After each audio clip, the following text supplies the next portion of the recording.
Hello and welcome. In this video, I'm going to show you how to do free shipping in your Shopify store. So let's get started. First thing, you want to navigate to the bottom left corner and click on settings.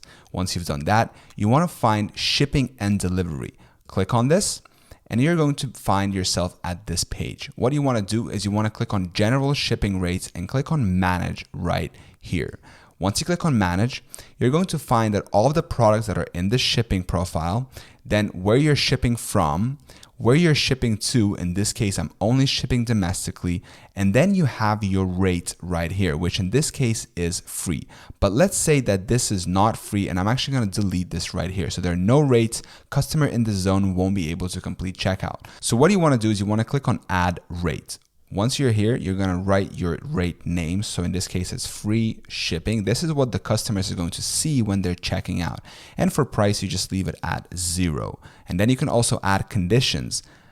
But in this case, since we have 0 price, we're going to remove the conditions and just click done.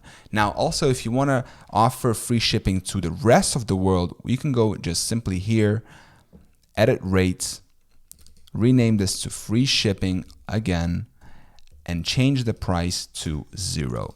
Now, once you've done that, you click on done and then you click on save. And this is how you add free shipping in Shopify. Thank you for watching.